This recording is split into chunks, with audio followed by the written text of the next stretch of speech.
Graças e paz, querida igreja. Louvado seja o nome do Senhor, podermos exaltar o seu nome, estarmos reunidos mais uma vez em sua casa, mais uma vez como casa de pedras vivas que estamos sendo edificados para a sua habitação, para a sua glória, para o seu louvor. Queria que você abrisse a palavra de Deus, todos vocês, você que nos visita também. Abrisse a palavra do Senhor, mais uma vez, Efésios, capítulo 2. Nós vamos meditar do versículo 20, do versículo 11, e seguiremos até o 22. Versículo 11 até o versículo 22. Depois da leitura, nós vamos orar e então clamar ao Senhor para que Ele comunique, fale ao nosso coração. Mais um domingo que estamos diante dEle, mais um domingo para ouvir Sua voz, ouvir Sua palavra, e peço que você busque a face do Senhor para que esse não seja simplesmente mais um ato litúrgico em sua vida, um mero ato cerimonial, mas que o seu coração esteja de fato dado ao Senhor, ansioso para ouvir sua voz, sua palavra, para que então vivamos da forma digna a qual fomos chamados e então glorificarmos a Ele. A partir do versículo 11, quero pedir que você volte seus olhos ao texto. Nós vamos ler, como já disse, orarmos em seguida. Diz assim a palavra de Deus.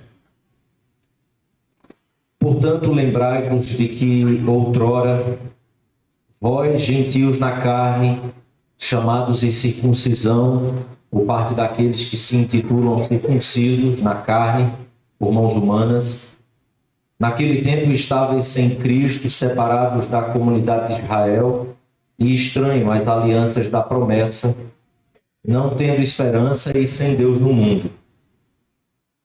Mas agora, em Cristo Jesus, vós que antes estáveis longe, fostes aproximados pelo sangue de Cristo, porque Ele é a nossa paz, o qual de ambos fez um, e tendo derribado a parede da separação que estava no meio, a inimizade, aboliu na sua carne a lei dos mandamentos na forma de ordenanças, para que dos dois criasse em si mesmo um novo homem, fazendo a paz, e reconciliasse ambos em um só corpo com Deus, por intermédio da cruz, destruindo por meio dela a inimizade. E vindo, evangelizou a paz a vós outros que estavais longe, e paz também aos que estavam perto. Porque por ele ambos temos acesso ao Pai em um Espírito. Assim, já não sois estrangeiros e peregrinos, mas concidadãos dos santos, e sois da família de Deus, edificado sobre o fundamento dos apóstolos e profetas, sendo Ele mesmo, Cristo Jesus, a pedra angular, no qual todo o edifício bem ajustado cresce para santuário dedicado ao Senhor, no qual também vós, juntamente estáis sendo edificados para a habitação de Deus no Espírito. Feche os seus olhos, curve sua face, coloque seu coração mais uma vez diante do Senhor, clame para que o Senhor nos dê da sua graça e fale ao nosso coração, transformando nossa vida, nos submetendo mesmo, nos humilhando diante da sua presença, nos convertendo o coração para a sua própria glória. Deus amado, tua santa palavra foi lida aqui e diante dela estamos, assim como diante do Senhor, pedimos que o Teu Espírito Santo, Pai, nos fale.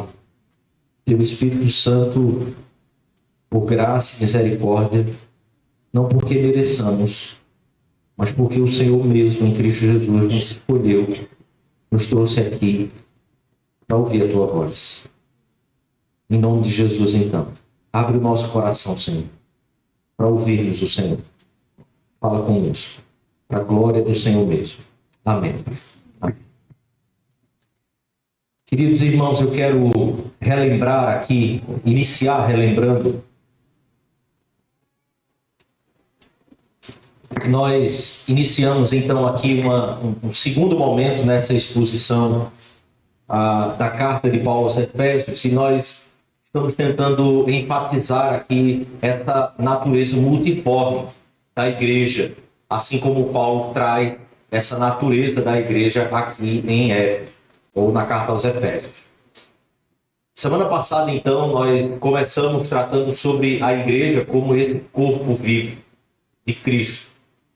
E um corpo vivo de Cristo no mundo, aquele que é a própria plenitude da igreja, é o próprio Senhor Jesus Cristo, e ele se manifesta, nós afirmamos aqui, que ele se manifesta ao mundo de forma plena na igreja, e somente através da sua igreja, que é o seu próprio corpo, a plenitude daquele que a tudo submeteu a ele. Então Cristo é a plenitude que preenche a igreja completamente. Então a igreja não, a gente afirmou que a igreja não é apenas cristocêntrica e que ela não tem apenas o seu objetivo em glorificar a Deus e revelar a Cristo, mas ela é cristológica no sentido em que ela só subsiste porque Cristo é aquele que é o seu próprio fundamento, a sua estrutura. Ele é essa realidade que nos faz sermos igreja. De forma que, sem considerar a presença e a existência de Cristo, esse Cristo ressuscitado, sequer poderia existir a própria igreja. Então, nós somos os ramos. É isso que ele afirma quando diz que ele é a videira, nós somos os ramos, e então, sem ele, nós não somos nada. Nós não podemos fazer nada. De nós não pode sair absolutamente nada, senão de Cristo em nós, aquele que é a esperança da glória.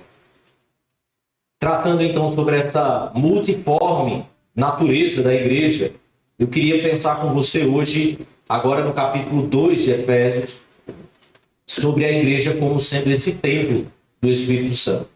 Ela é um corpo, ela tem esse organismo, essa organicidade, sua própria organização, porque a estrutura da igreja é organizacional, ela tem uma estrutura e todo o corpo tem essa estrutura que o mantém de pé.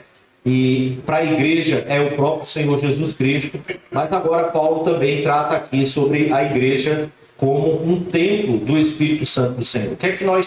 Onde queremos chegar aqui? É que Deus não apenas salva esses indivíduos, Deus não apenas salva pessoas para ser parte do seu povo, mas ele edifica então um povo que não se torna apenas um povo que tem uma marca dele, um povo que tem uma identidade firmada nele, mas esse povo é exatamente onde ele habita.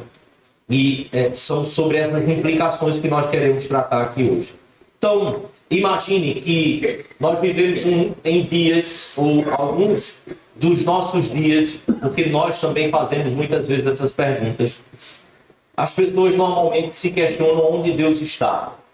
Nós olhamos para a realidade do mundo, nós olhamos para a realidade do mundo caído, das sociedades que estão falidas, nós olhamos para a realidade das estruturas, das instituições, e nós muitas vezes nos questionamos onde está Deus em meio a tudo isso. Mas não apenas sobre essas realidades que estão muito mais distantes de nós, mas muitas vezes olhamos para a realidade da nossa própria casa, da nossa própria vida, e nós nos questionamos muitas vezes onde Deus está? O que Deus está fazendo? Por que essas coisas não mudam? Nós condicionamos muitas vezes a realidade que se impõe sobre nossa vida à própria existência de Deus, ou condicionamos a existência de Deus às realidades que se impõem sobre a nossa vida. Se elas estão muito boas, então nossa fé fica fortalecida e nós começamos a crer em Deus, estamos fortalecidos nele. Se ela começa a ficar estruturada, caótica, ruim, pesada, nós então começamos a fraquejar na nossa fé. E talvez você não seja assim como eu, mas eu trato aqui e trago essa exposição pensando muito mais sobre como o meu próprio coração se apresenta para mim muitas vezes. É assim que eu me identifico, e se você tiver um pouquinho de pecado como eu tenho, talvez você tenha essas realidades também operando em sua vida, em seu coração. A grande questão aqui é que Paulo responde essa pergunta e responde de uma forma surpreendente para aqueles ouvintes da sua época, mas muitas vezes surpreendente para nós também, principalmente quando nos deparamos com essas questões, com a fé em nosso coração em crise. Porque as pessoas costumam apontar para lugares quando elas tentam encontrar Deus. Lugares, templos, às vezes até eventos, momentos que alguma experiência se apoderou daquela pessoa e por causa das emoções que ela sentiu, e então ela acredita que Deus estava ali. A resposta que Paulo dá aqui em Efésios é que Deus habita, mora em um povo. Deus decidiu, escolheu habitar em um povo. Volte seus olhos ao texto. Nós lemos do versículo 11 até o versículo 22.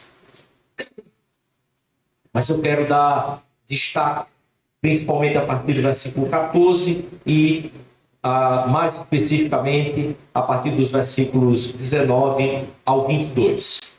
Observe que Paulo está tratando aqui, e ele enfatiza, sobre um povo que estava separado, estava sem esperança e estava sem Deus no mundo. Isso é uma realidade que Paulo concorda com ela e afirma que ela é verdadeira. Volte para o versículo 12. Então ele afirma a esses irmãos que ele está escrevendo na carta aos Efésios, que eles estavam noutro tempo, ou naquele tempo, eles estavam sem Cristo, estavam separados da comunidade de Israel.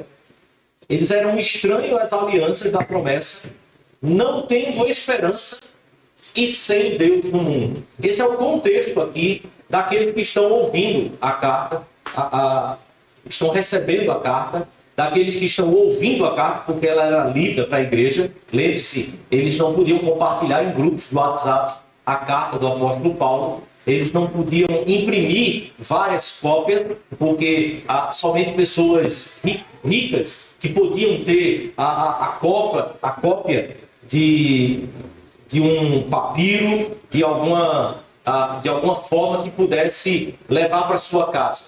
Então, quando uma carta era escrita à igreja, a carta era lida para a igreja. Então ela era lida, mas também era ouvida. Essa é a realidade aqui que Paulo está confrontando. Uma realidade de um povo que estava sem Deus. Uma realidade de um povo que estava separado das alianças de Deus. Uma realidade de um povo que estava sem esperança nesse mundo, porque eles não faziam parte das alianças e eles também não tinham Deus nesse mundo. Logo, eles não tinham esperança. Então, o que o apóstolo Paulo está aqui é confrontando uma realidade que é escandalosa para os judeus. Quando o apóstolo Paulo diz, então, que foi rompido uma barreira, ele está criando aqui para os judeus um choque, um abalo em tudo aquilo que é a sua crença. Mas, ao mesmo tempo, para os gentios, ele está trazendo uma mensagem de liberdade, uma mensagem de esperança, uma mensagem de transformação, uma mensagem que faz olhar para a vida de outra forma. Observe que no ano de 1871, alguns arqueólogos encontraram nas ruínas do Templo de Jerusalém uma inscrição, escrita em grego koiné. O grego koiné era a língua comum daquela época, a época em que Paulo escreve a carta aos Efésios. Aquele povo tinha no seu templo uma cerca, imaginem, onde o pátio onde os gentios podiam entrar no templo ficava separado da parte onde eles não poderiam se aproximar. Então, essa cerca, que chamava balaustrada, era uma cerca que mantinha os gentios distantes dos lugares mais próximos ao Santo dos Santos, ao Santo Lugar e ao Santo dos Santos. Eles ficavam distantes. Na inscrição que havia nessa cerca, que era uma cerca de pedras, estava escrito que nenhum estrangeiro gentil poderia entrar. E ela conclui, essa é uma inscrição longa, dizendo que quem for pego entrando então ou ultrapassando aquela cerca seria responsável pela sua própria morte. Essa era a divisão. Essa era a antiga religião, criada e desenvolvida não por Deus, mas pelos homens. E então, nesses limites, os judeus estavam colocando exatamente uma barreira ali, que era uma barreira para os gentios e uma barreira com pena de morte. Os gentios sabiam que não podiam se aproximar dali, e o Império Romano, que já tinha também tomado conta dos judeus, também autorizava, porque era uma questão religiosa, e ele respeitava essas divergências religiosas que cada grupo tratasse de acordo com como eles bem entendiam. Eles interferiam apenas quando aquilo estava atrapalhando o próprio governo romano. Essa era uma barreira literalmente de morte. Uma barreira que, se você ultrapassasse, você seria morto. O texto que nós lemos aqui, então, eu queria pensar aqui, por isso falei, eu quero enfatizar apenas esses outros trechos aqui, não a partir do versículo 11, mas a partir do versículo 14 até o versículo 18, eu quero destacar aqui como nosso primeiro ponto, mas eu queria que você observasse que essa é uma perícope que tem alguns movimentos. Eu quero destacar 3 movimentos aqui que o Senhor Jesus realizou na igreja ou para a igreja. 3 ações aqui que estão claras e que o apóstolo Paulo destaca e que são essas ações fundamentais para o nosso próprio entendimento de quem nós éramos e quem nós somos como igreja. Observe do capítulo 14, do versículo 14 ao versículo 18, que o Senhor Jesus remove. Essa é a primeira ação dele para a sua igreja. Ele remove essa separação. Então ele diz, porque ele é a nossa paz, versículo 14, o qual de ambos fez um, tendo derribado a parede da separação que estava no meio. Só que Paulo não chama essa barreira de separação se referindo àquela barreira física, que tem um nome complicado e que você não encontra na Bíblia, mas os judeus criaram esse nome para essa barreira, que é balaustrada. Paulo diz então que essa barreira que foi separada, que foi abolida, derribada, é a inimizade. Então ele diz, aboliu na sua carne a lei dos mandamentos na forma de ordenanças. Então, veja, ele não aboliu a lei dos mandamentos, mas as formas de ordenanças que elas eram aplicadas e praticadas pelos judeus. Nisso já está uma transição aqui que o apóstolo Paulo está revelando para a igreja, de que os mandamentos do Senhor têm a sua forma de vida para o seu povo, mas não mais naquelas formas de ordenanças. Comam isso, não comam aquilo, façam assim, façam assado, guarde tal dia, não guarde tal dia, mexa nisso, não mexa naquilo, não nessas formas mais de ordenanças. Há uma liberdade, então, aqui que o Senhor Jesus realizou para o seu povo na cruz, dizendo então, para que dos dois, volte ao versículo 15, criasse em si mesmo um novo homem. Então, observe, fazendo entre esses homens o que? A paz. E então ele afirma novamente, reconciliar-se ambos em um só corpo com Deus. Então ele não está excluindo os judeus, mas ele está excluindo a forma anterior de religião, de ordenanças. Então, a palavra que Paulo usa aqui no contexto, quando ele diz que ele é a nossa paz, é uma palavra usada que, no grego, ela se aproxima da ideia que o judeu tem da shalom, que seria essa paz completa, não apenas uma paz interna do coração, mas uma paz também exterior, que transmite a ordem das coisas em nossa volta. Mas essa palavra grega, ela tem uma conotação também de reconciliação. Por isso a tradução é, ele fez a paz. Ele estabeleceu essa paz. Ou seja, ele nos reconciliou com Deus e uns com os outros.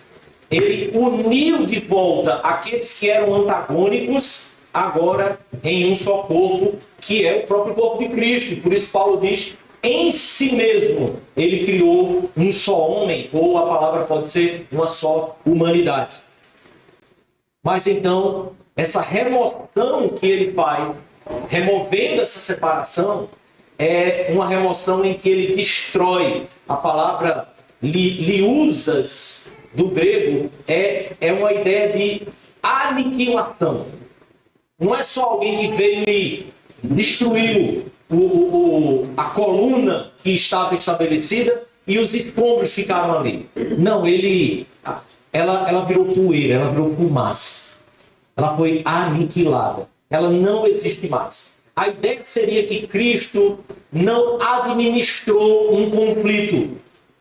Cristo não chegou como sendo aquele que encontra essas pessoas num conflito profundo e inegociável, e então ele é aquele diplomata que vem e conversa e vai ajustando ali para que as partes possam ceder em alguma coisa, mas a outra cede do outro lado, e então as partes vão conseguindo ficar próximas umas das outras, porque ele reconciliou ali, ele administrou um conflito. A ideia é que havia uma barreira que não permitia que esse povo se unisse e Cristo simplesmente a aniquilou.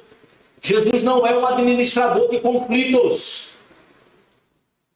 Jesus não é um administrador de conflitos.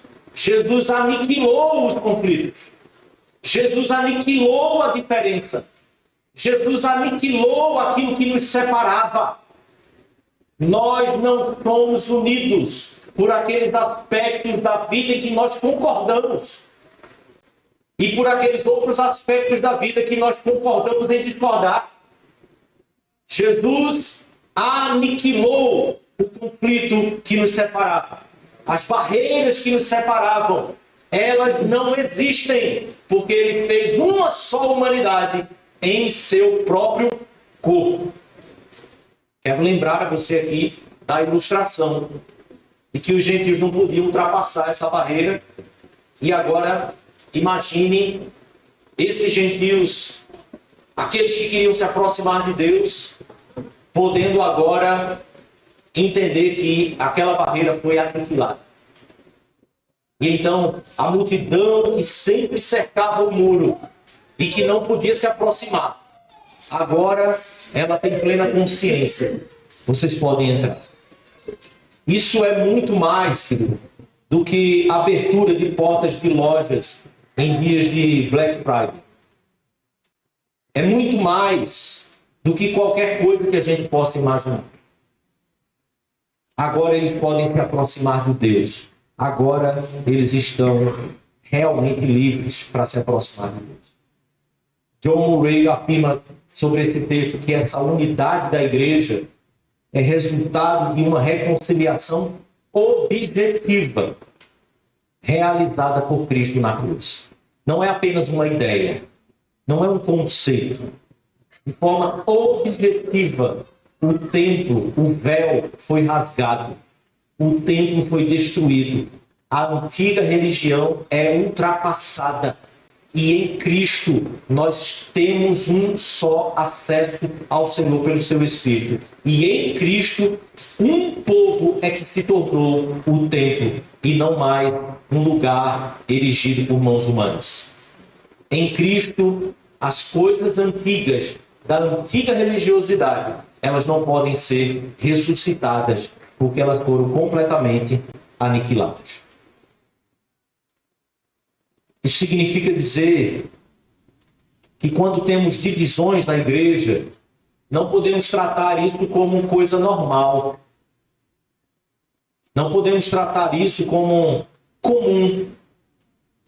Amargura que nos dividem, facções por causa de opiniões, rivalidades que estão decorrentes exatamente da amargura e das facções, são uma contradição em termos para aqueles que dizem que são crentes no Senhor Jesus Cristo. Mas é uma contradição de vida. E mais do que isso, é uma oposição ao Evangelho. Porque o Evangelho diz, afirma e é verdade. Não há barreiras. Quando eu e você fazemos manutenções de barreiras em nosso coração, nós não estamos nos levantando contra o outro. Nós estamos em oposição a Deus. Nós estamos em oposição ao Evangelho. Se Cristo morreu para remover a inimizade, por que, querido? Eu e você seremos aqueles que vão nutrir barreiras em nossos corações. Por que fazer isso? Se não em oposição ao próprio Senhor. Mas Cristo não removeu apenas a barreira que nos separava. Um outro movimento, o segundo movimento, é que ele cria. Então, há uma separação e ele aniquila.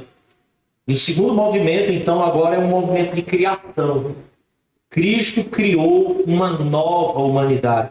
Versículo 15 a 19. Então, essa barreira que ele aboliu, versículo 15, ele diz, para que dos dois criasse em si mesmo um novo homem. A ideia das palavras que estão aqui é de uma nova essência.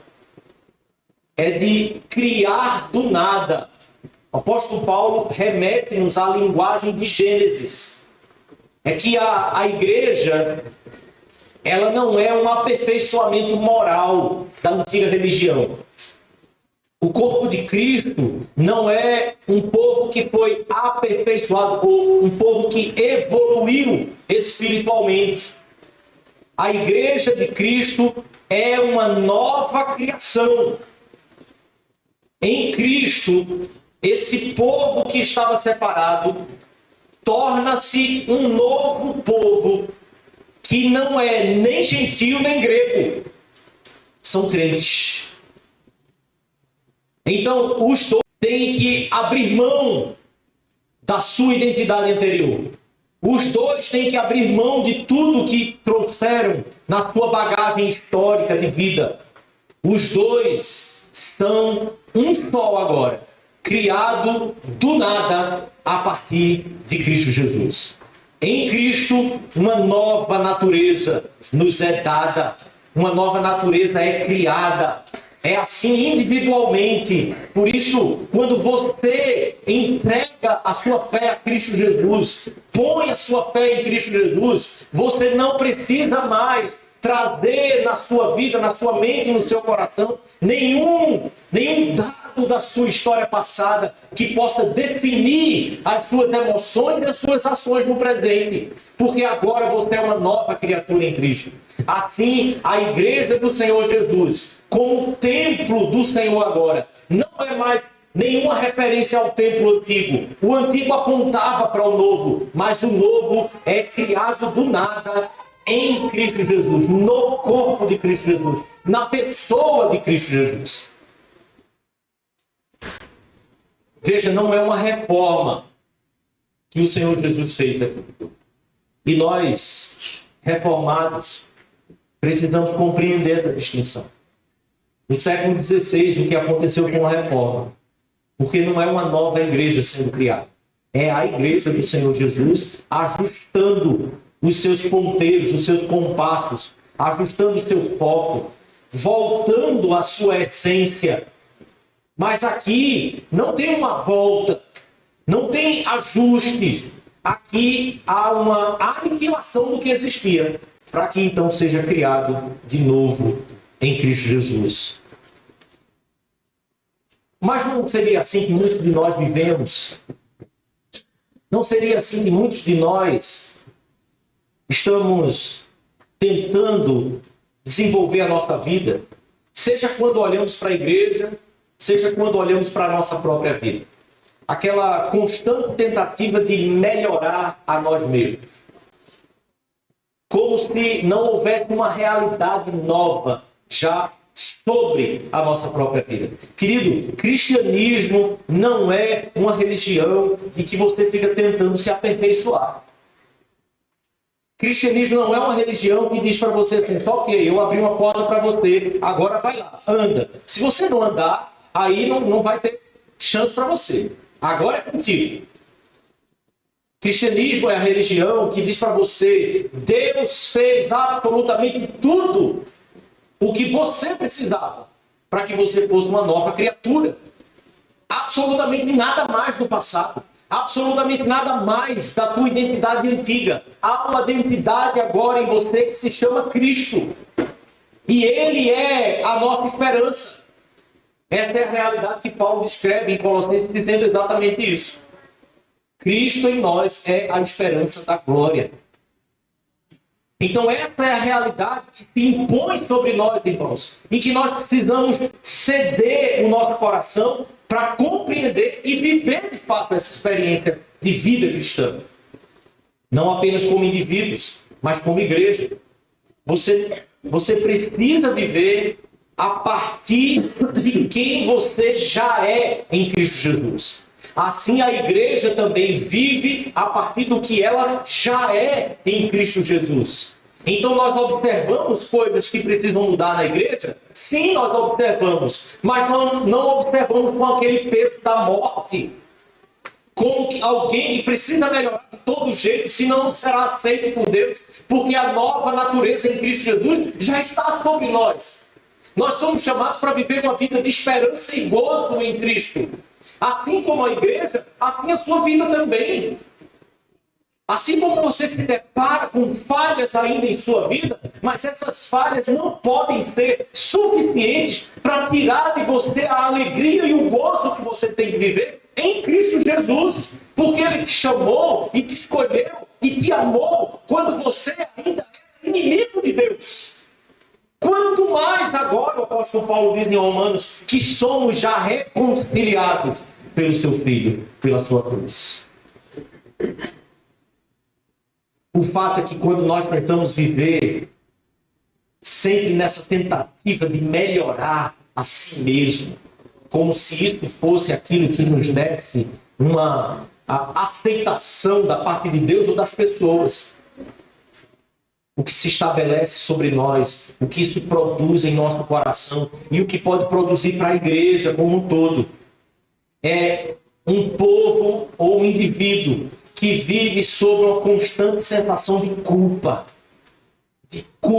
o tempo todo, seja com o outro, seja com a igreja, e as nossas relações vão se tornando relações que vão ficando cheias de melindre, cheias de delicadezas, porque nós temos uma constante sensação de culpa conduzindo as nossas ações. Então a gente faz algo para o outro, meio que tentando recompensar. Ou a gente deixa de dizer deixa de fazer, deixa de ter a postura que deveria ter, porque nós temos um peso de culpa. É a famosa frase assim: quem sou eu para dizer alguma coisa? Quem sou eu para confrontar isso? Eu tenho tanto problema, como é que eu posso confrontar? Querido, quem seria líder na igreja do Senhor se essa fosse a lógica do Evangelho? Quem seria suficiente para essas coisas, diz o apóstolo Paulo? Graças a Deus e por Jesus Cristo. E é por isso que a igreja é igreja, porque Cristo está presente. É Ele quem usa os falidos que somos nós, mas cheios de gozo e de alegria, porque Ele é a nossa paz. Quem vive tentando essa busca, que não é a busca do Evangelho, de tentativa de melhorar, vive uma insegurança espiritual. É como se, após cada erro seu, você começasse a repetir as ações de Adão. Você se esconde. Você não vai para Deus para confessar. E Ele que é fiel e justo, te perdoar e te purificar de toda injustiça. Porque a tentativa, ou o olhar para a vida cristã como essa busca por um auto-melhoramento, me permita dizer assim, ela só traz uma insegurança para a tua alma. Não é isso que o Senhor fez. Não foi para isso que o Senhor te chamou. Mas certamente fica muito mais evidenciado quando tudo que a gente faz, quando a nossa própria tentativa de melhorar, ela começa a não ser mais olhando para Cristo, mas começa a ser olhando para o outro. Nós nos comparamos o tempo inteiro. Nós comparamos com a vida do outro, comparamos com aquilo que o outro está vivendo em casa, comparamos com o que o outro está vivendo no trabalho, comparamos com o que o outro vive na igreja. Nós começamos a nos comparar uns com os outros. Essa não é a vida cristã. A vida cristã, você só se compara com você mesmo e com Cristo Jesus. É onde você está, onde você estava, para onde você está indo. É essa análise que você precisa fazer sempre. O teu alvo é Cristo, mas ao mesmo tempo que é um alvo que você olha para frente, é o alvo que a própria palavra já disse. Esse alvo já foi atingido por Ele mesmo. O alvo veio até você. Porque sequer eu e você conseguiríamos chegar até o alvo. Cristo não apenas destruiu, Ele recriou, ou Ele criou do nada. Agora Ele não apenas criou um povo para si, para viver a partir dele. Ele também passou a habitar nesse povo. Na antiga religião não era assim. Ele era o Deus e o povo era o povo dele. Mas na nova aliança, o povo dele tornou-se a própria habitação. Versículo 20 e 22 a 22. Então o apóstolo Paulo diz: edificado sobre o fundamento dos apóstolos e profetas, sendo ele mesmo Cristo Jesus a pedra angular, no qual todo edifício bem ajustado cresce para santuário dedicado ao Senhor, no qual também vós, juntamente estáis sendo edificados para a habitação de Deus no Espírito. Um ajuste perfeito, um crescimento contínuo, povo santo que torna então o santuário santo. O lugar de culto, de adoração é santo porque o povo foi santificado e esse povo está em Cristo Jesus. E porque esse povo está em Cristo Jesus, essa habitação de Deus no Espírito é perfeita. Em outras palavras, Deus habita num povo, porque esse povo habita em Cristo e Cristo habita nesse povo. Nós fomos chamados, irmãos, a fazer parte da comunhão trinitária. Nós fomos chamados em Cristo Jesus a não sermos apenas esse povo de Deus, mas sermos a morada de Deus. Onde está Deus? Onde está Deus quando as coisas estão tão ruins? Ele está no seu povo, porque assim Ele fez. E o fundamento de toda essa realidade é Cristo Jesus. E por isso Paulo diz que Ele é a pedra angular. Porque sem esse Cristo não há nenhum alinhamento do povo. Sem Cristo não há nenhuma estabilidade para o povo.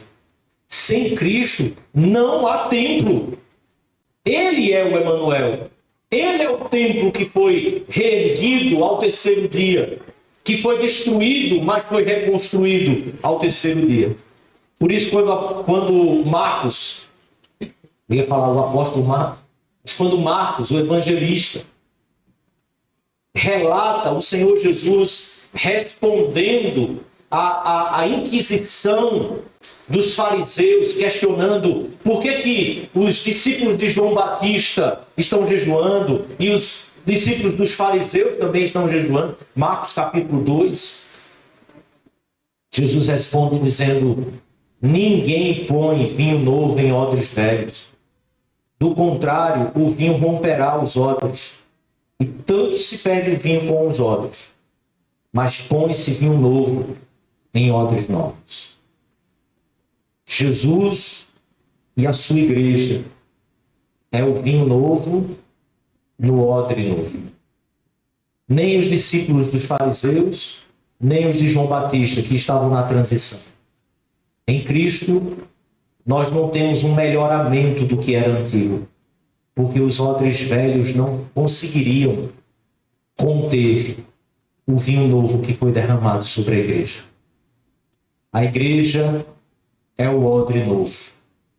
É ela que recebeu o Espírito de Deus para habitar nela. E nós somos essa habitação. Por isso, querido, eu quero finalizar com algumas mais aplicações. É que quando você pensa sobre a igreja, em primeiro lugar, você não pode tratar a igreja como uma coisa opcional. Crente e igreja não é uma relação de opção. Igreja não é um item que você escolhe quando você vai comprar, eu ia dizer um carro, mas não está muito fácil, né, fazer isso. Quando você compra alguma coisa aí que dá para você acrescentar algo a mais, computador, né? Celular, que você quer mais memória, menos memória. Não, eu compro esse aqui que tem menos memória, mas tá melhor no preço. Esse preço você tem que pagar. É ser parte da igreja do Senhor. Ou não se é crente. Igreja não é um item opcional, porque ela é a habitação de Deus. Você quer encontrar Deus? Ele está na igreja. Ele está no seu povo. Entende isso? Sobre a nossa comunhão, é preciso reconhecer que isolamento espiritual é uma postura incoerente. Isolamento de relacionamentos é uma postura incoerente com a nossa profissão de fé. Então, quando você se torna membro de uma igreja que você professa e promete dizer que crê na comunhão dos santos e dizer que fará parte das relações dessa igreja, se você se isola relacionalmente e espiritualmente, você está afirmando que é possível o cristianismo sem igreja. Seria o cristianismo que pode ser praticado em família nuclear, mas não necessariamente em uma comunidade de crentes. É quando nós separamos as células do próprio corpo e afirmamos que elas podem viver separadas do próprio corpo. Cristianismo sem igreja é uma contradição em termos e uma contradição prática. Isolamento espiritual não é um chamado de Cristo para a sua igreja. E sobre a nossa própria santidade, sobre a nossa piedade, eu preciso afirmar que o pecado de um indivíduo nunca é um pecado privado, mas ele é um pecado e uma profanação do templo, porque você é parte do templo onde Deus habita. Você é uma pedra desse templo. A pedra que está contaminada, ela está contaminada dentro da estrutura do templo. Por isso, querido, igreja é um lugar onde a disciplina do Senhor precisa ser exercida. Porque a disciplina é como aquele corpo estranho em um corpo maior, e que o corpo inteligentemente, sabiamente, começa a tentar expelir o corpo estranho, separar o corpo estranho. E muitas vezes, quando ele não faz isso, o que ele faz é encapsular aquele corpo estranho dentro do corpo. Você já viu isso? Já soube dessas histórias? Acontece. Acontece isso até com câncer. Alguns cânceres, quando vai abrir, que vai retirar, ele está encapsulado. Ele não teve permissão para ir para lugar nenhum mais. Uma resistência que o próprio corpo faz. A disciplina do corpo de Cristo é necessária porque é zelo pela santidade de Cristo. É zelo pela comunhão dos santos. Pela santidade na comunhão dos santos. E por isso, eu e você precisamos compreender que nós não podemos nos isolar, porque é preciso nutrir uma santidade em nossa própria vida. E essa santidade só é aperfeiçoada no corpo de Cristo, não sozinho. Mas quanto ao serviço, é preciso lembrar também que eu e você não somos espectadores. Nenhum de nós aqui foi chamado para ser apenas espectador do corpo de Cristo. Nesse templo, você é uma pedra que vive. E por isso o apóstolo Pedro nos chama de pedras que vivem e que somos edificados casa espiritual para sermos sacerdócio santo. Ele transita da figura de pedras viventes para essas mesmas pedras se estabelecendo como sacerdotes aqui na terra. Sacerdócio santo, a fim de oferecermos sacrifícios espirituais agradáveis a Deus. Irmãos, cada um de nós é um sacerdote. Cada um de nós foi equipado com as dádivas do Senhor, os dons do seu Espírito, para que sirvamos a Deus neste templo, que é o seu corpo. Por isso, a igreja é reconciliada, a igreja é recriada e a igreja é habitada pelo Senhor. É assim que você tem vivido, como alguém que foi reconciliado, que a inimizade foi exterminada. Você tem vivido como essa pessoa que tem a identidade em Cristo Jesus. Você tem tratado a igreja como essa habitação de Deus. Deus não está distante de nós, queridos. Ele decidiu habitar entre nós. E é por isso que eu e você podemos viver. É por isso que eu e você podemos confiar e servir a esse Deus. Ele rompeu, Ele nos recriou, Ele habita em nós. Seja exaltado o seu santo nome, e que o nome dEle e a glória dEle seja vista e vivida, experimentada na sua igreja. Feche seus olhos, vamos orar mais uma vez. Agora que vamos participar da mesa do Senhor, eu chamo você a mais uma vez examinar seu coração, sua história, seu passado, seu presente.